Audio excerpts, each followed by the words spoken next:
இன்றே டவுன்லோட் செய்து உங்கள் ஃபேவரட் ஷோக்களை என்ஜாய் பண்ணுங்க. தீபாவதி, உங்க போனுக்கு என் மாப்பிள்ளையோட ஆதார் கார்டு அனுப்பியிருக்கேன், கொஞ்சம் பாருங்க.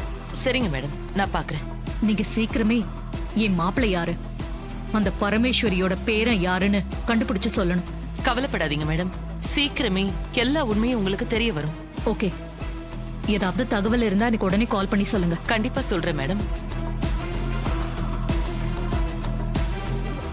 மாப்பிள்ளை இது வரைக்கும் என் குடும்பத்துக்கு நல்லதுதான் செஞ்சுக்கிட்டு இருக்காரு. அப்புறம் அந்த கிழவியோட பேரனா இருக்க கூடாது, அது ஒன்னதான் நான் கடவுளை வேண்டிக்கிட்டு இருக்கேன்.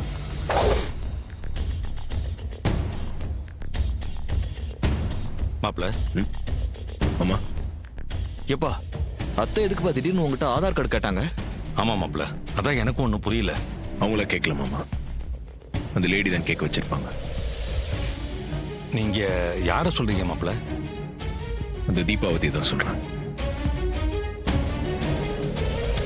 அவங்க தானே யாருன்னு கண்டுபிடிக்கிறதுக்கு அத்தை கிட்டே ஆதார் கார்டு கேட்டிருப்பாங்க. அத்தையே நேரம் அவங்களுக்கு அமைச்சிருப்பாங்க. என்ன சொல்றீங்க மாப்பிள? அப்போ பேங்க் காரணத்துக்காக ஈஸ்வரிங்க கிட்ட ஆதார் கார்டு கேட்கலையா? இல்ல மாமா. எப்பா, அப்ப நீ ஒரிஜினல் கார்டை கொடுத்துட்டியா? இல்லைங்க, ராஜான்ற பேர்ல இருக்கிற டூப்ளிகேட் கார்டு தான் கொடுத்துருக்கேன். அப்பாடா, அப்ப எந்த பிரச்சனையும் இல்லைன்னு சொல்லு. இல்லைங்க, இப்போதைக்கு பிரச்சனையை தள்ளி தான் போட்டிருக்கோம்.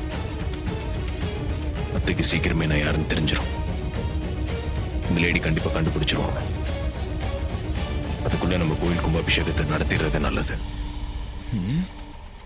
எப்பா, அந்த ஏட்டு இருக்காருல்ல, அவர் செல்போனை மட்டும் கண்டுபிடிச்சோன்னு வச்சுக்கோங்க, எல்லா பிரச்சனையும் முடிவுக்கு வந்துடும். தாத்தா பாட்டி மேல எந்த தப்பும் இல்லைன்னா அத்தையும் புரிஞ்சுப்பாங்க. அது கிடைச்சதுன்னு வச்சுக்கோங்க, எல்லா ப்ராப்ளமும் சால்வ் ஆயிடும்பா. எப்பா, அதுக்கப்புறம் அத்தைக்கு உண்மை தெரிஞ்சா கூட அத்தை உன்னை மன்னிச்சு ஏத்துப்பாங்க. எப்பா, முதல்ல அந்த போனை கண்டுபிடிக்கணும்பா, அதான் இப்ப ரொம்ப முக்கியம்.